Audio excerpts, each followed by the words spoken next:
राधे राधे दोस्तों। पौष मास महात्म्य अध्याय 6। आज की यह कथा हमें जीवन की सही दिशा दिखाने और सच्ची भक्ति का महत्व समझाने का अवसर देती है। तो चलिए हम सब आज इस कथा को सुनने के लिए तैयार होते हैं। इससे पहले की अध्याय में आपने जाना था कि किस प्रकार नंद ने कार्तिकी जी के साथ चलने को कहा, जो कि कृतिका के पास थे। श्री नारायण जी कहते हैं, नारद शंकर सुवन कार्तिकेय नंदी केशर से ऐसा कहकर कि मैं भी आपके साथ चलता हूँ। शीघ्र कृतिका को समझाते हुए नीति युक्त वचन में बोले, माताओं, मैं देव समुदाय बंधु वर्ग और माता को देखना चाहता हूँ, इसलिए शंकर जी के निवास स्थान पर जाऊंगा। इसके लिए आप लोग मुझे आज्ञा प्रदान करें। सारा जगत शुभ देव जन्म कर्म संयोग वियोग सभी देव के अधीन है। देव से बढ़कर दूसरा कोई नहीं बल्कि नहीं है। वह देव श्री कृष्ण के वश में रहने वाला है, क्योंकि वे देव से परे हैं। इसलिए संत लोग उन ऐश्वर्यशाली परमात्मा को निरंतर भजन करते। अविनाशी श्री कृष्ण अपनी लीला से देव को बढ़ाने और घटाने में समर्थ है। उनका भक्त देव के वशीभूत नहीं होता, ऐसा निर्णय है। इसलिए आप लोग इस दुखदायक मोह का परित्याग करें और जो सुखदाता मोक्ष प्रद सार सर्वस्व जन्म मृत्यु के भय के विनाश करता परमानंद के जनक और मोह जाल के उक है तथा ब्रह्मा विष्णु और शिव आदि सभी देवगण जिनका निरंतर भजन करते हैं, उन गोविंद की भक्ति करें। इस बहुसागर में है आप लोगों का कौन है और आप लोग मेरे कौन हैं। संसार प्रवाह का वह सारा कर्म फेन है की तरह पूंजीभूत हो गया है। वस्तुतः वह किसी का नहीं, संयोग या वियोग यह सब ईश्वर की इच्छा से ही है। ऐसा कहकर ऐश्वर्यशाली कार्तिकेय जी ने उन्हें कृतिका को नमस्कार किया और फिर मन ही मन श्री हरि का ध्यान करते हुए शंकर जी के पार्षदों के साथ यात्रा के लिए प्रस्थान किया। इस बीच उन्होंने एक उत्तम रथ को देखा।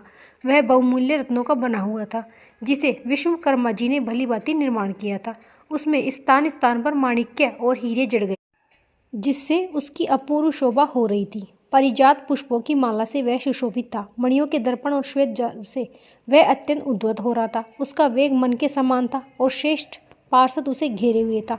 उस रथ को देवी पार्वती ने भेजा था। उस रथ पर कार्तिकेय जी को चढ़ते देखकर कृतिकाओं का हृदय दुख से फटा जा रहा था। दुख के सारे उनके केश खुलकर बिखर गए थे और वे पुत्र शोक से व्याप्त थी। सहजता चेतना प्राप्त होने पर अपने सामने स्कंद अर्थात कार्तिकेय जी को देखकर वे अत्यंत शोक के कारण ठगी सी रह गई। फिर वही भयवश उन्मत्त की तरह कहने लगी, हाय, अब हम लोग क्या करें, कहाँ चली जाएं? बेटा, हमारे आश्रय तो तुम्हें ही हो। इस समय तुम हम लोग को छोड़कर कहाँ जा रहे हो? यह तुम्हारे लिए धर्म संगत बात नहीं है।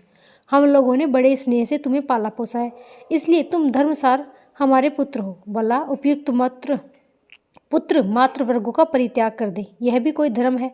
ऐसा कहकर सभी कृतिका को कार्तिकेय जी को अपने सीने से लगा लिया और पुत्र वियोग जन दारुण दुख के कारण फिर से मूर्छित हो गई। मुनि फिर कार्तिकेय जी ने आध्यात्मिक वचनों द्वारा उन्हें समझाया और उनके द्वारा पार्षदों के साथ वे उस रथ पर सवार हो गए।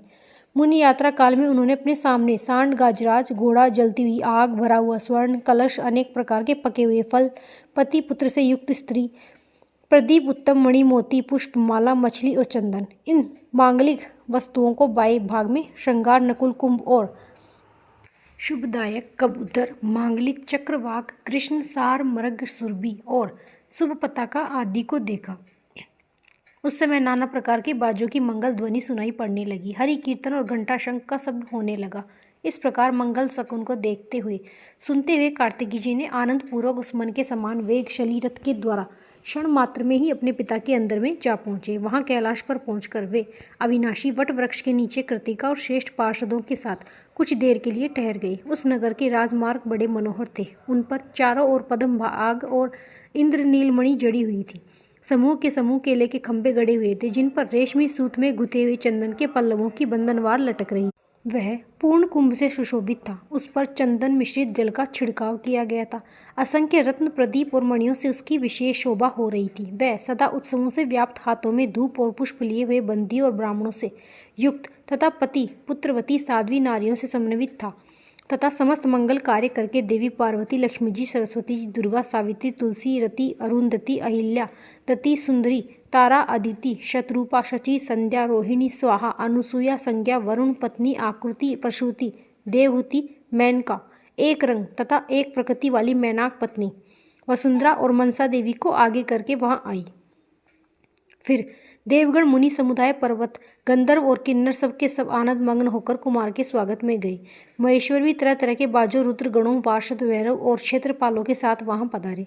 फिर शक्तिधर जी पार्वती जी को निकट देखकर हर्ष गदगद हो गए। उस समय वे तुरंत ही रथ से उतरे पड़े और सिर झुकाकर उन्हें प्रणाम करने लगे। तब पार्वती जी ने कार्तिक जी को देखकर लक्ष्मी आदि देवियों, मुनि पत्नियों और शिव आदि सभी से यत्नपूर्वक परम भक्ति के साथ संभाषण किया, अर्थात वार्तालाप किया, और उन्हें अपनी गोद में उठाकर वे चूमने लगे। फिर शंकर जी, देवगण, पर्वत, शैल पत्नियों, पार्वती जी आदि देवियों तथा सभी मुनियों ने कार्तिकेय जी को शुभ आशीर्वाद दिया। फिर कुमार गणों के साथ शिव भवन में आए। वहां के सभा में मध्य में उन्होंने क्षीर सागर में शयन करने वाले भगवान विष्णु को देखा और वे रत्न आभूषणों से विभूषित होकर रत्न सिंहासन पर विराजमान थे।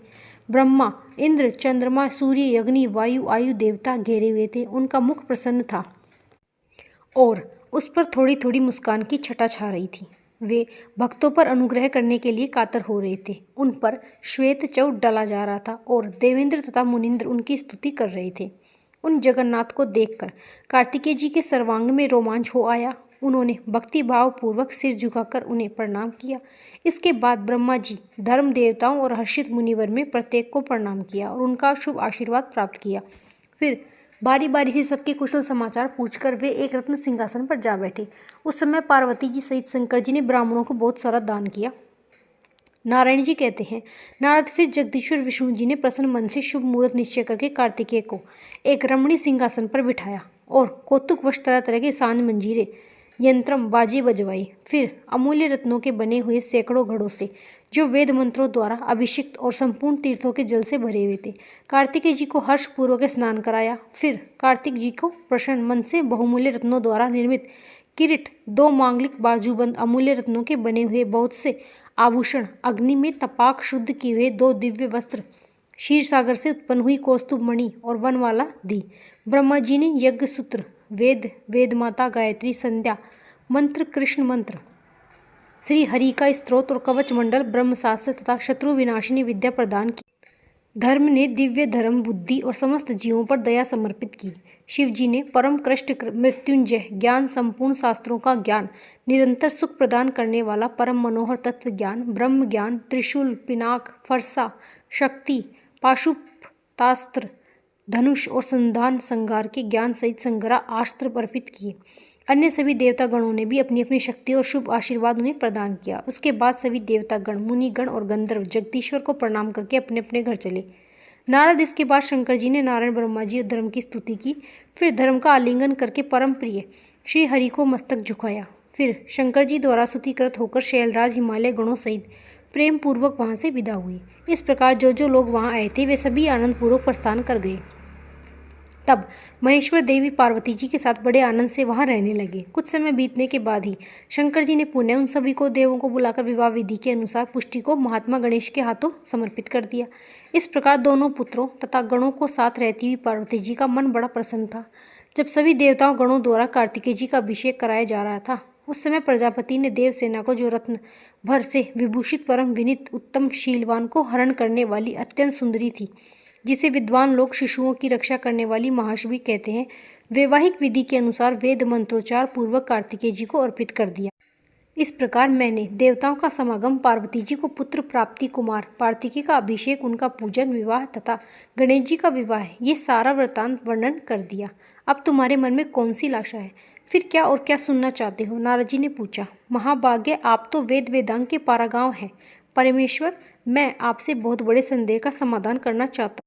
प्रभु, जो देवेश्वर महात्मा शंकर के पुत्र और विघ्नों के विनाशक हैं, उन गणेश्वर के लिए जो विघ्न घटित हुआ है उसका क्या कारण है?